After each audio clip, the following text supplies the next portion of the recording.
성도 여러분, 혹시 기름이 차에서 떨어졌다는 경고등을 보고도 조금만 더 가면 주유소가 나올 거야 그러다가 혹시 차가 서버린 경험이 있으십니까?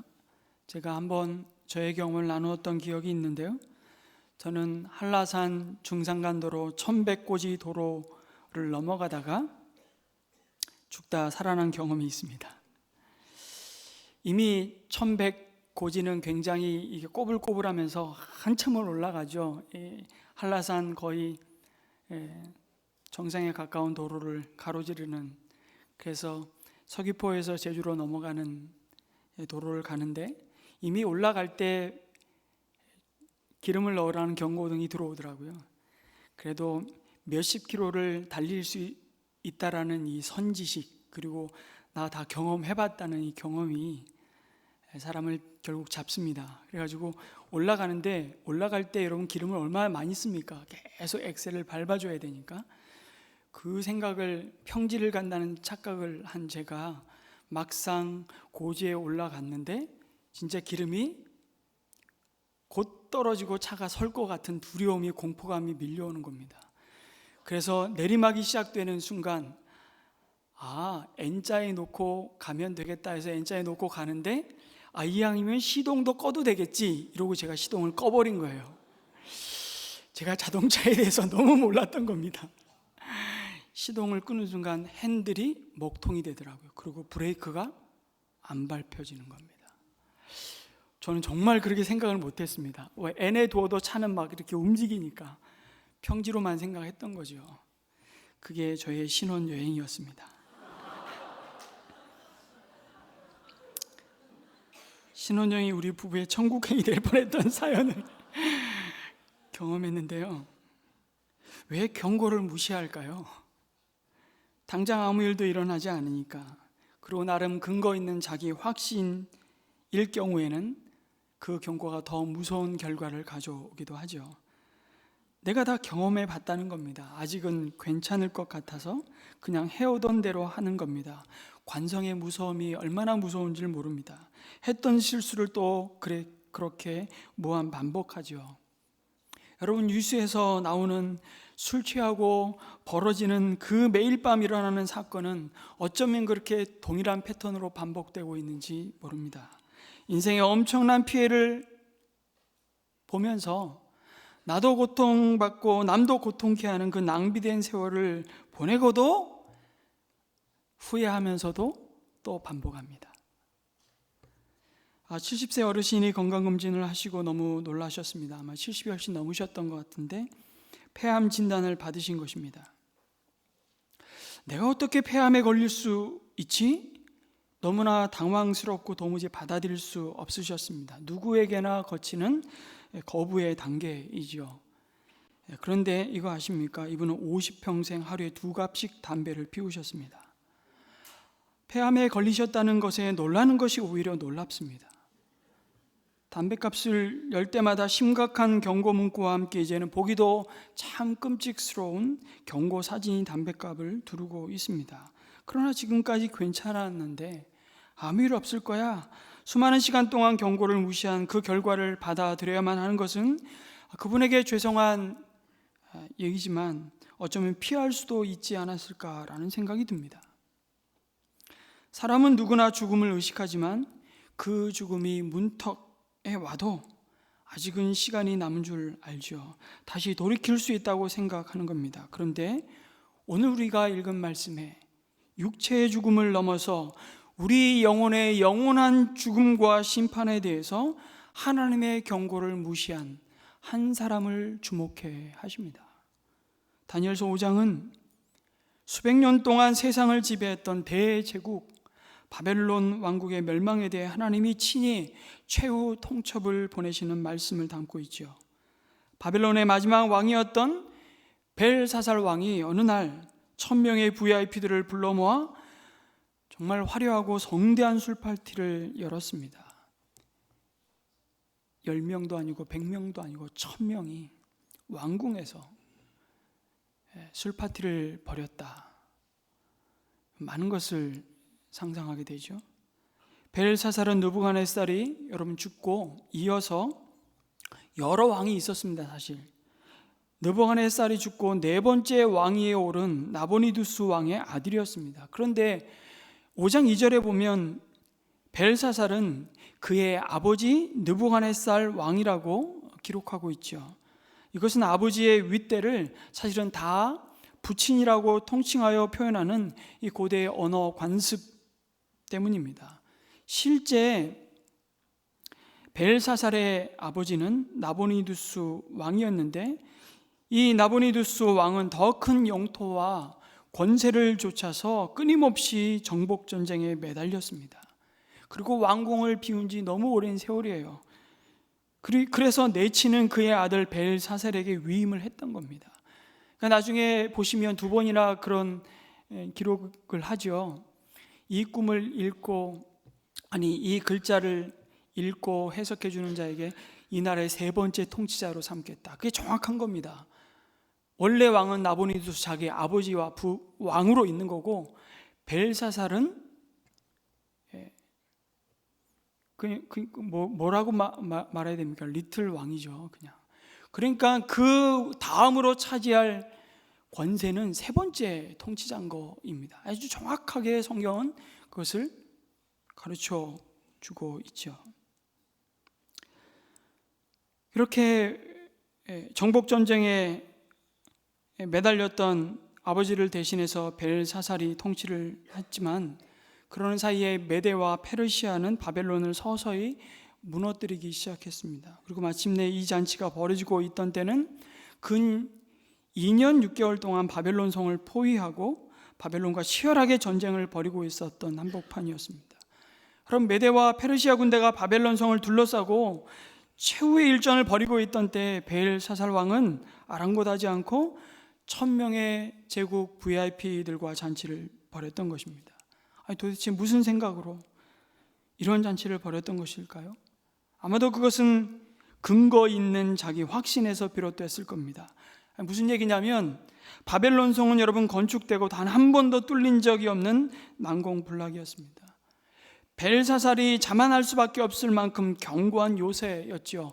고대 역사가들이 그걸 아주 소상히 기록해 줍니다. 대표적으로 그리스 고대 역사가인 헤로도투스가 이 바벨론의 성벽과 성전에 대해서 아주 소상히 기록을 남겨 놓았습니다.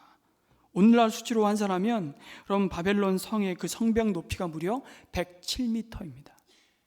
두께가 26m. 그 성벽 위에 마차가 달리며 적을 막을 만큼 외벽과 내벽으로 둘러싸여 있습니다. 아파트 한 층 높이가 2.8m라고 저는 알고 있는데 그럼 오늘날 아파트 층수로는 35층쯤 되는 높이의 성벽, 여러분 상상해 보십시오. 이집트 피라미드를 이미 건축한 이집트보다 훨씬 뛰어난 발달된 건축술과 기하학과 수사학이 발달된 나라가 바벨론이었습니다. 성의 크기는 얼마였을까요? 각 변의 길이가 23km가 넘는, 그래서 성 전체 둘레가 90km가 넘는 거대한 도성이었습니다. 사방에 유프라테스 강이 흐르는 그 성 전체를 유프라테스 강이 양쪽으로 흐르면서 그 성을 둘러싸고 있는데 20m가 넘는 해자로 둘러싸여 있어서 20m 깊이가 되는 강이 흐르면서 누구도 그 성을 무너뜨릴 수 없었습니다. 성 안으로 뿐만 아니라 유프라테스 강이 흘러서 자급자족이 되었다고 합니다. 아무런 외부의 물자 공급이 없어도 버틸 수 있었던 식량이 무려 20년치가 있었다고 합니다. 그러니 벨사살이 우리가 버티기만 하면 대군이 물러갈 것이라는 확신이 있었죠. 바벨론의 신들이 자신들을 지켜줄 것이라는 자신감으로 충만했을 겁니다. 그래도 동요하고 있는 백성들에게 불안해하지 말라고, 우리는 절대 무너지지 않을 것이라고 그 민심을 안심시키기 위한 쇼를 하고 있는 겁니다. 자신의 안전을 철석같이 믿었던 벨사살은 적의 면전에서 보란듯이 잔치를 열었습니다. 그렇게 잔치를 베풀고 즐기면서 적을 조롱했던 것이죠. 그런데 조롱은 여기서 끝나지 않습니다. 교만의 극치는 하나님을 조롱하는 자리까지 가더라고요. 술기운이 올라오자 벨사살은 갑자기 그의 아버지 느부갓네살 왕이 예루살렘 성전에서 가져온 금그릇, 은그릇을 가져오게 하죠. 그럼 모든 왕비들과 후궁들을 다 불러들여 1000명의 손님들과 성전의 그릇들로 술을 퍼마시기 시작했습니다. 그러면서 아주 보란듯이 금과 은과 동과 철과 나무와 돌로 만든 신들을, 자기도 무슨 신인지 알지 못하는 신들을 찬양하기 시작합니다. 아니 그동안 바벨론이 정복한 나라가 얼마나 많았겠습니까? 온갖 진귀한 그릇들로 넘쳐났을 텐데 왜 하필이면 이스라엘 성전에서 취한 기물들을 가져오라고 했을까요? 이것은 결코 우연이 아니었습니다. 벨사살은 자신의 안전을 과시한 나머지 하나님을 모욕하고 만 것이죠. 그리고 그것은 자신이 모든 바벨론 백성이 위대하다고 우러러보는 느부갓네살 왕보다 자신이 얼마나 더 위대한 왕인지를 과시하기 위한 아주 의도적인 행위였을 것으로 보입니다. 여러분, 지난 수십 년 동안 바벨론의 가장 위대한 왕은 느부갓네살 왕이었습니다. 그 왕을 뛰어넘을 존재는 없었습니다. 그런데 그 위대한 느부갓네살이 유일하게 무릎을 꿇고 예를 표했던 사람이 누구입니까? 바로 유대에서 포로로 사로잡아온, 예루살렘에서 포로로 사로잡혀온 다니엘이었습니다. 아마도 그 소문은 입에서 입으로 세대를 넘어서 바벨론 전역에 전해졌을 겁니다. 그리고 그의 세 친구들 역시 극렬한 불뭇불에서 찜질하고 그냥 걸어 나오는 상상할 수 없는 기적이 바벨론 땅에서 일어났습니다. 인류 역사의 전무후무한 사건, 유대인들에 대한 공포심까지는 아니었어도 일종의 경외감이 쫙 퍼져 있지 않았을까요? 저들은 뭐지 도대체? 저들은 달라도 뭔가 달라. 느부갓네살 왕은 이 일로 제국 안에 유대인들을 향한 바꿀 수 없는 명령을 내리죠. 그것이 다니엘서 3장 29절입니다. 그러므로 내가 이제 조서를 내린다. 민족과 언어가 다른 뭇 백성은 사드락과 메삭과 아벳느고의 하나님을 두고서 경솔히 말하는 일이 없도록 하여라. 이 명령을 어겼다가는 그 몸이 조각날 것이며 집이 쓰레기 더미가 될 것이다. 이와 같이 자기를 믿는 사람을 구원할 수 있는 신은 다시 없을 것이다. 이거 누가 했다고요? 느부갓네살 왕이 했다고요. 그러니 벨사살 왕 입장에서는 그 위대한 선왕 느부갓네살 왕조차 인정한 유대인들이 믿는 그 신의 신전에서 가져온 여러분 그릇들을 가지고 내가 느부갓네살보다 더 위대하다는 것을 백성들에게 보여줘야만 했을 겁니다. 그 방법 중에 하나가 느부갓네살 왕도 감히 하지 못했던 일을 자신은 할 수 있다고 술김에 객기를 부리고 있는 겁니다. 그런데 그 객기는 오래가지 않았습니다. 성경이 뭐라고 말씀하죠? 바로 그 순간 갑자기 이렇게 표현합니다. 바로 그 순간 갑자기 잔치에 찬물을 끼얹는 아주 불길한 불청객이 나타나죠. 그 불청객은 바로 사람의 손이었습니다. 그리고 그 손의 손가락은 모든 사람이 또렷이 볼 수 있는 촛대 앞 석고 벽면에 글자를 쓰기 시작했습니다. 여러분 그냥 상상만 해도 소름이 끼치는 상황입니다. 집안에 불을 끄고 깜깜한 방에 내가 누웠는데 갑자기 손이 나타나서 형광색으로 메네 데겔 바르신이라고 쓰면 여러분 그냥 기절합니다. 뭐 쳐다볼 필요도 없어요. 그냥 바로 기절합니다. 그런 상황이 지금 벌어진 거예요. 그 잔치에 이건 꿈이나 환상이 아니었습니다. 그 잔치에 참여한 모든 사람이 보면서 비명을 질렀다고 말하고 모두 당황하는 실제였습니다. 그 순간 벨사살 왕의 모습을 아주 자세히 묘사하지요. 그의 얼굴빛이 창백해지더니 공포에 사로잡혀 넓적다리에 힘을 잃고 무릎을 서로 부딪히며 떨었다고 말씀합니다. 렘브란트가 또 이 장면을 놓치지 않고 그림으로 남기지 않습니까? 렘브란트의 벨사살의 잔치, 왕의 잔치의 장면입니다. 예루살렘에서 가져온 금그릇, 거기에 술을 담은 것들을 다 떨구고 있는, 그 술을 다 엎어버리고 지금 그 글자를 쳐다보고 있는 광경의 모습. 이 그림에 대한 해석이 굉장히 많이 있습니다. 저 글자는 오른쪽에서 왼쪽으로, 그래서 위에서 아래로 쓰여진 아람어입니다. 사실은 히브리어 알파벳하고 똑같기 때문에 모음이 빠진 글자라서 누구도 읽기가 쉽지 않은, 그러나 메네 테켈 와 우라고 읽고 우 파르신이라고 읽습니다. 히브리어는 아람어로 그렇게 쓰였는데, 아마 렘브란트가 네덜란드 가까이 있었던 유대인들 랍비의 친구가 있었는데 그 이름을 제가 까먹었는데, 그 랍비를 통해서 이 글자를 아마 이렇게 묘사했던 것으로 보이며, 어둠과 환한 빛의 극렬한 대조를 보여주고 있습니다. 왕이 큰 소리로 바벨론의 모든 술객들을, 점성술사들을, 지혜자들을 불러들이죠. 아니, 이미 그 자리에 모두 있었을 겁니다. 그러나 갑자기 나타난 손이 썼던 글자를 읽을 수도 없었고 당연히 그 뜻을 해석할 수도 없었죠. 역시 이들은 독자인 우리를 실망시키지 않습니다. 삽시간에 더 극심한 공포가 잔치 자리를 뒤덮지요. 그때 벨사살 왕의 어머니가 왕에게 나와 사태를 수습합니다. 벨사살 왕의 어머니, 그녀는 누구일까요? 바로 나보니두스 왕의 아내이면서 선왕 느부갓네살 왕의 딸로 알려진 인물이었습니다. 그 말은 느부갓네살 왕이 그의 꿈으로 혼란스러워할 때 그 문제를 해결했던 다니엘을 누구보다도 잘 아는 사람이었다는 뜻입니다.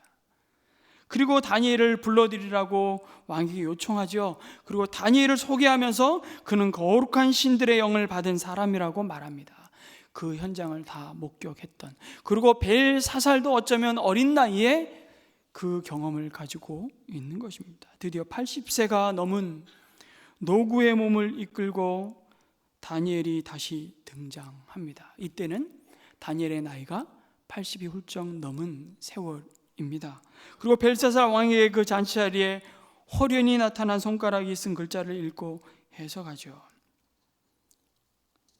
메네 테겔 바르신. 그리고 그 의미는 한마디로 벨사살 왕과 제국의 생명이 다했다는 사망 선고였습니다. 심판의 메시지였죠. 그런데 이 신비로운 글을 읽고 해석하기에 앞서서 다니엘은 두 가지를 언급합니다. 이것이 훨씬 더 중요합니다. 첫 번째는 왕이 이 벽에 써진 글씨를 읽고 해석하는 자에게 내건 그 선물과 왕국의 높은 지위에 대한 보상이 필요 없다고 말합니다. 그건 다른 사람에게나 주라고 얘기하죠. 그런 보상이 없어도 자신은 이 글자를 읽고 그 뜻을 풀이하여 왕께 알려주겠다고 말합니다. 다니엘의 이 말은 이제 곧 메대와 페르시아에게 멸망할 상황 앞에서도 끝까지 허세를 부리며 바벨론 왕국의 VIP들을 다 불러 모아 술판을 벌이고 있는 그 벨사살 왕을 향해 어찌 보면 선전포고를 하는 것처럼 보입니다.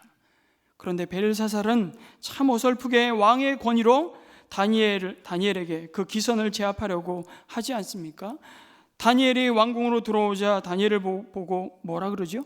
13절의 말씀을 보면 그대가 바로 나의 부왕께서 유다에서 데려온 유다 포로 가운데 하나인 그 다니엘이란 사람이요? 라고 묻습니다. 이 뉘앙스가, 이 연기를 좀 해야 되는데 연기가 잘 안 돼.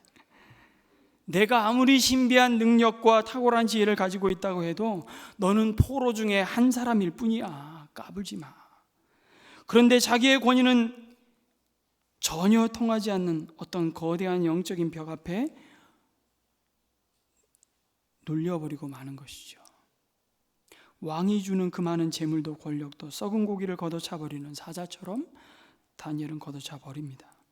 왕의 말 한마디면 모든 것이 이루어지고 모든 것을 할 수 있다고 생각할지 모르지만 이 다니엘에게는, 이 사람에게는 돈도 안 통하고 권력도 안 통하는구나.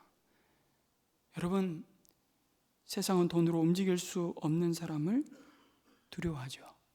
권력 앞에 무릎 꿇지 않는 사람을 사실은 조롱하지만 사실은 두려워합니다.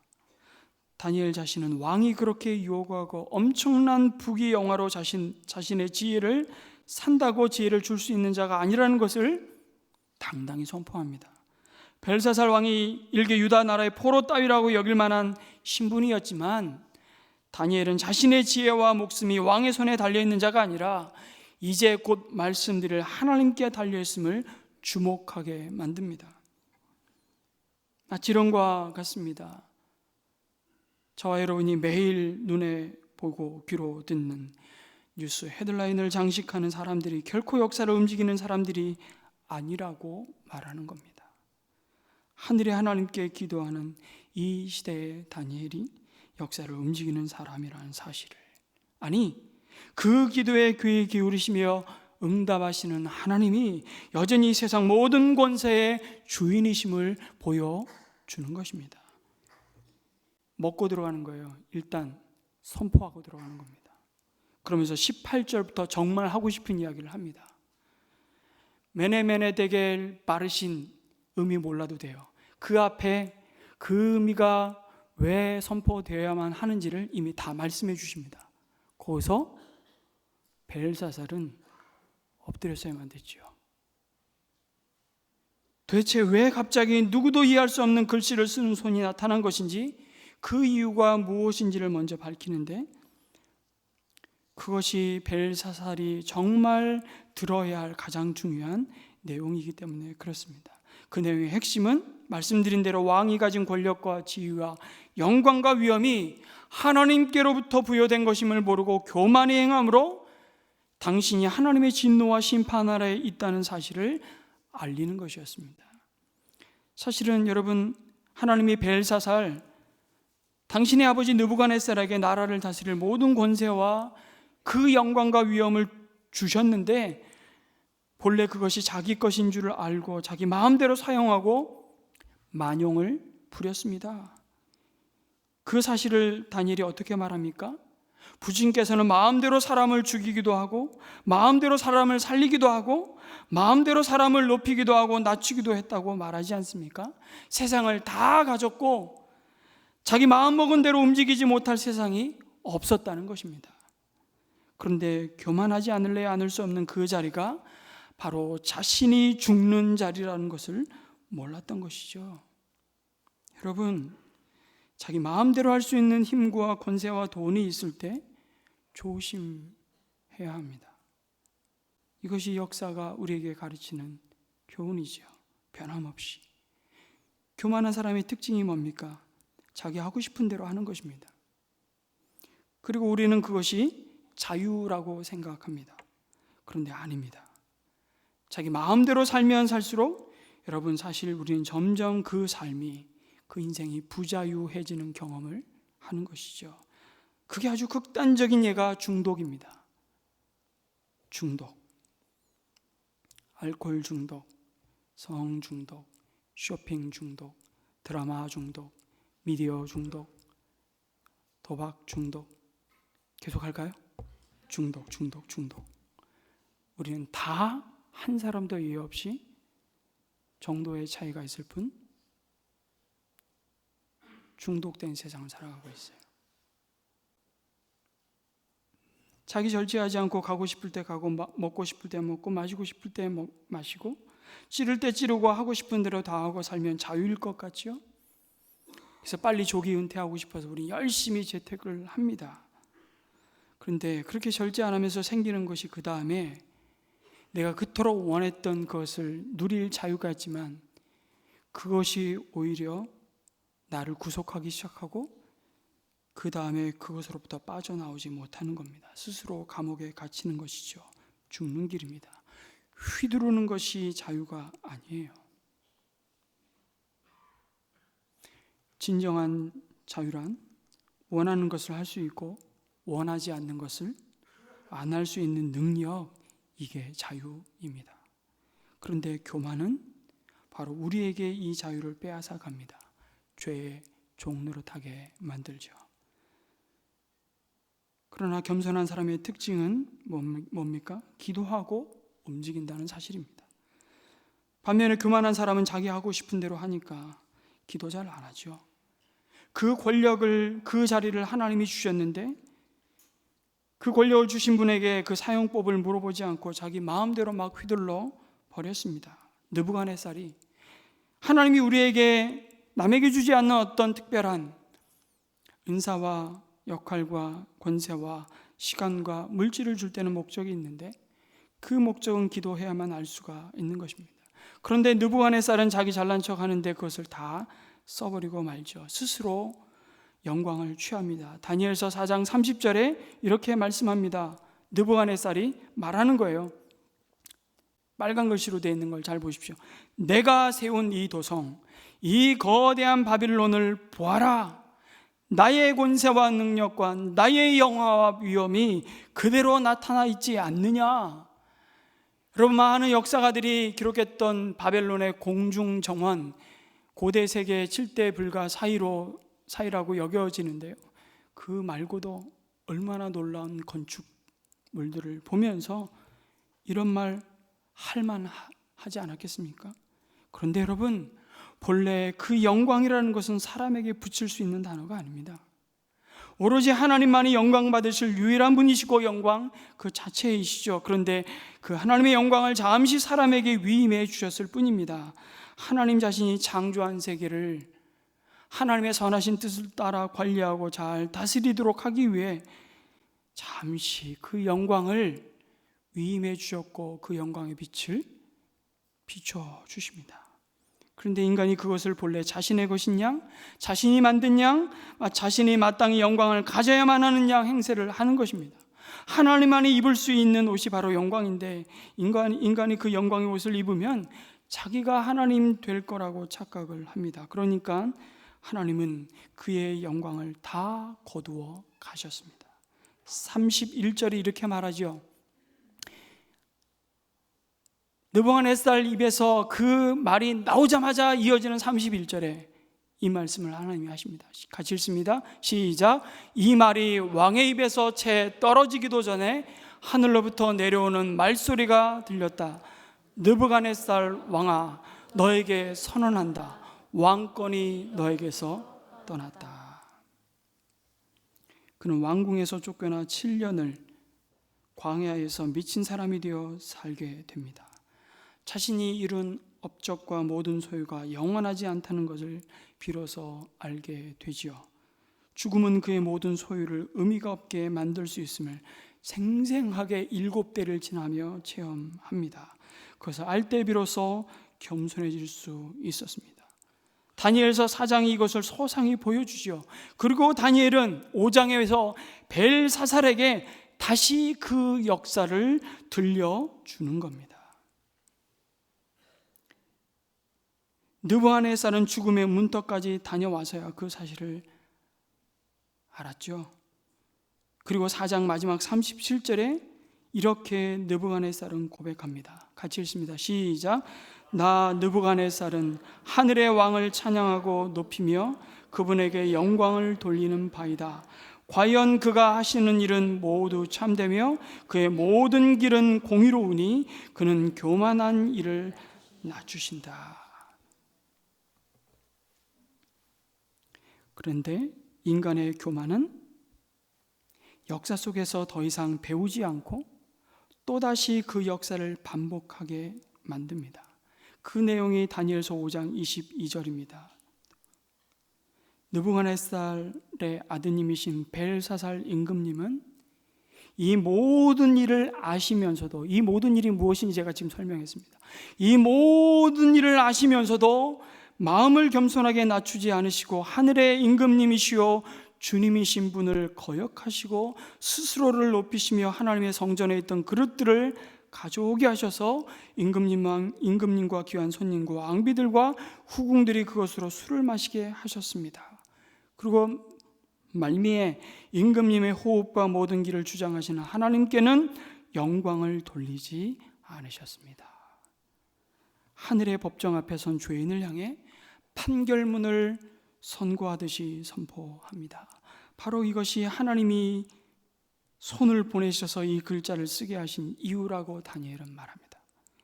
여기서 기억해야 할 말씀이 바로 왕이 이 모든 일을 알면서도 그 마음을 돌이키지 않고 여전히 교만히 행하여 하나님을 조롱하며 대적하는 행위를 반복하고 있다는 사실입니다.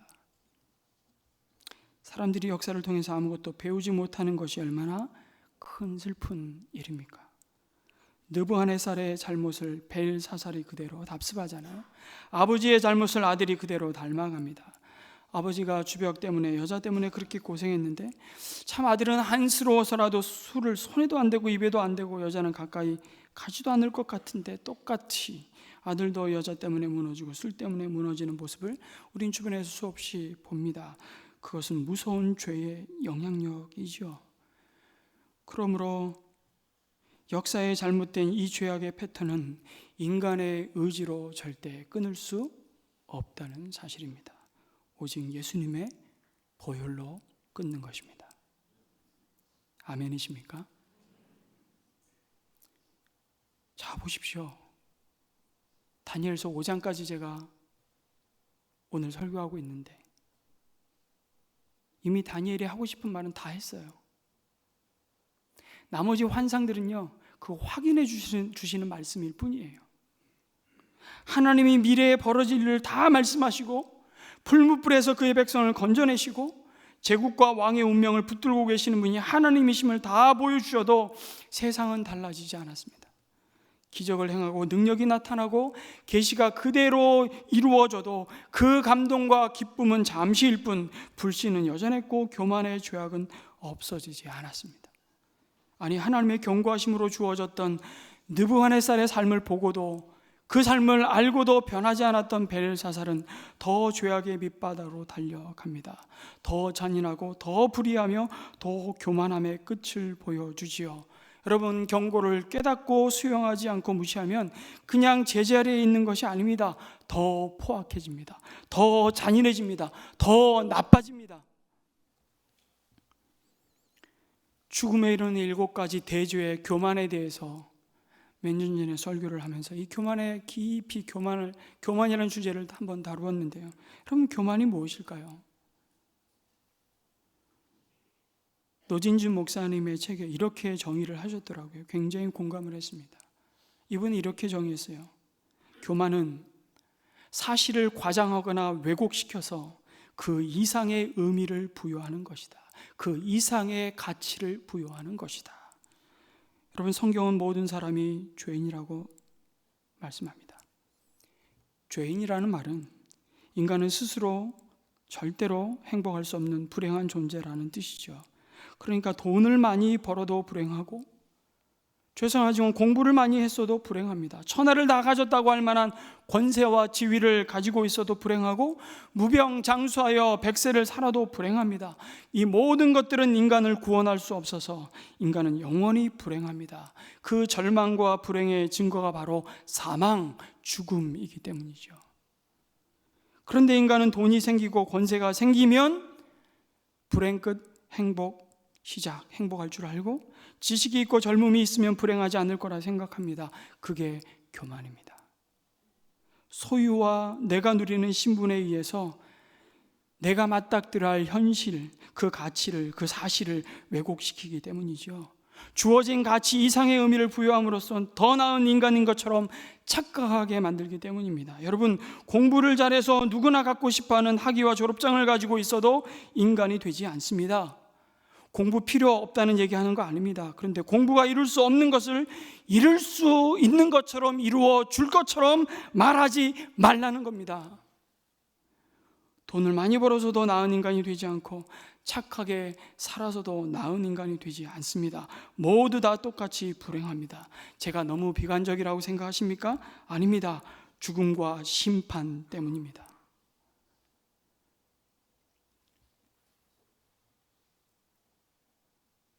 느부갓네살의 교만이 여기에 있었습니다.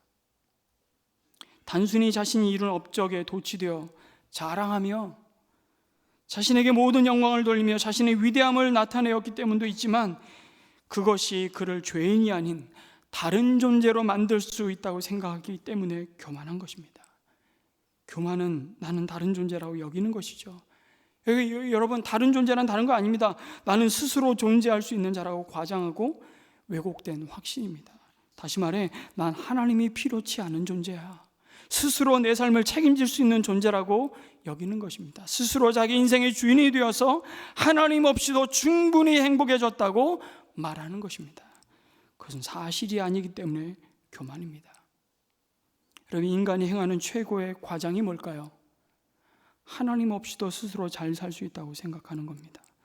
그런데 그 교만은 권세 있고 돈 있는 사람들이 범하는 죄가 아닙니다. 권세와 돈으로 행복할 수 있다고 믿는 모든 사람이 범하는 죄잖아요. 재물이 주어진 가치 이상의 의미를 부여하기 때문이죠. 이렇게 표현해 볼까요? 내가 고급 세단을 타면서 그 승차감과 안정감을 넘어서 하차감을 느끼면서, 여러분 여기서 하차감이 뭔지 알죠? 요즘은 차는 승차감으로 타지 않습니다. 하차감으로 타요. 이 차를 타고 내릴 때 주변의 시선들이 나를 바라보면서 성공했네, 그 말 한마디를 듣고 싶어서 우린 차를 선택합니다. 그 하차감을 느끼며 자신이 남보다 낫다고 생각하는 것도 교만이지만, 그런 차를 탈 수 없어서 자신이 남보다 못하다고 생각하는 것도 교만이라는 것입니다. 남들이 다 부러워하는 집을 짓고 펜트하우스에 살기 때문에 남들보다 낫다 생각하고 그렇지 못한 사람들을 무시하는 것도 교만이지만, 나는 펜트하우스는 고사하고 텐트하우스 같은 내 집이 없어서 불행하다고 생각하고 낙심하는 것도 교만이라는 것입니다. 재물에 주어진 가치 이상의 의미를 부여하는 것이잖아요. 인간의 궁극적인 불행을 감추고 부인하려 하기 때문입니다. 이런 마음은 우리가 하나님이 절대적으로 필요한 죄임을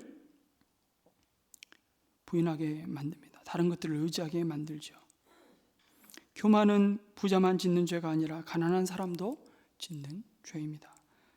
그래서 그리스도가 주님이라고 고백하는 사람들의 경우에는 여러분, 재물을 자랑하는 것 못지않게 재물로 낙심하는 경우도 교만입니다. 여러분, 결국 하나님을 떠나서는 그 어떤 것으로도 구원받을 수 없는 이 죽음을 이길 수 없는 불행한 죄인이라는 사실을 부인하고 왜곡하는 것이 교만의 핵심입니다. 그리고 이 교만의 끝은 메네 데겔 바르신 멸망의 심판이라고 경고하십니다. 계수되었다는 의미의 메네, 이제 왕의 시대를 세워서 끝나게 하셨다는 의미입니다. 설마 했는데 그날이 온 겁니다. 다 찼습니다. 그가 쓸 수 있는 날은 다 썼습니다. 휘슬이 울렸습니다. 게임 끝 종료 휘슬이 울린 겁니다. 메네. 정확하게 반복하셔서 강조하시는 건 정확하게 계산했다는 것입니다. 누가요? 하나님이.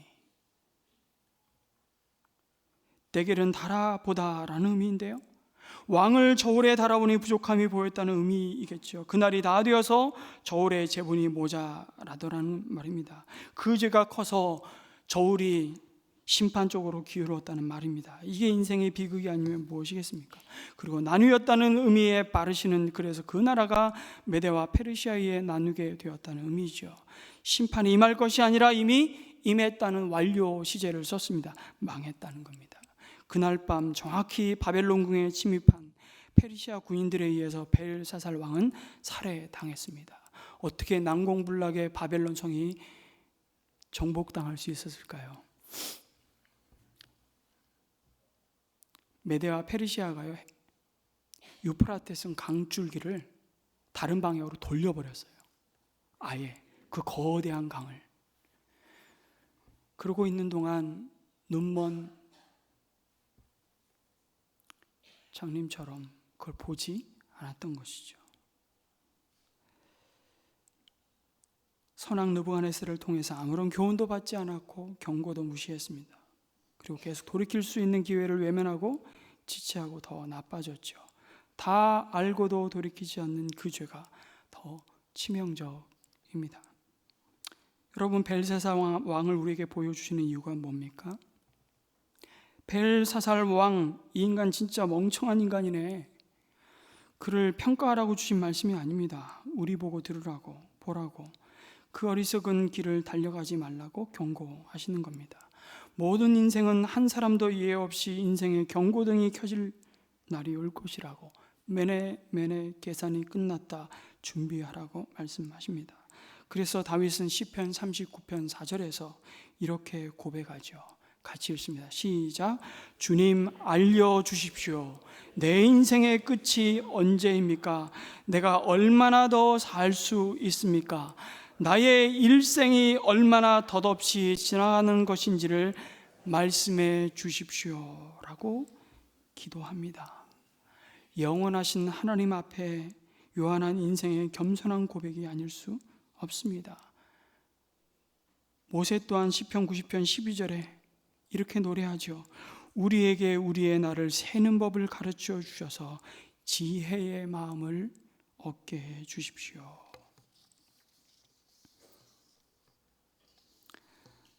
여러분, 매네 되길 바르시는 베일사살에게 경고하는 말씀일 뿐만 아니라 우리에게 주신 하나님의 경고이기도 합니다. 그리고 마침내 하나님 자신의 손과 발을 십자가에 못 박으심으로 우리의 죄를 경고하셨습니다.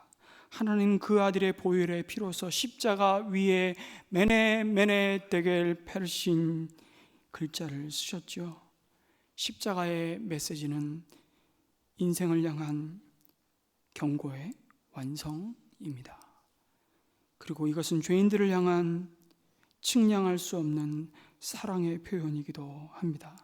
바로 모든 인류가 높이 달린 주님의 십자가를 바라보며 내가 저 위에 달려야 할 그 자리에 주님이 대신 달리셔서 죄의 무거운 결과에서 돌이키라는 절절한 외침을 듣게 하십니다. 이제 죄에서 돌이켜 주님께 나아오라고 그 마음에 가득한 사랑으로 우리를 향해 호소하십니다. 매네 되길 바라신 너의 모든 죄가 십자가 위에서 사함을 받았느니라. 이 시간 다시금 십자가를 바라보며 이번 한 주간도 나의 남은 때를 주님께로 더 가까이 나아가는 그 은혜가 메마르지 않기를 주님의 이름으로 축복합니다. 아멘.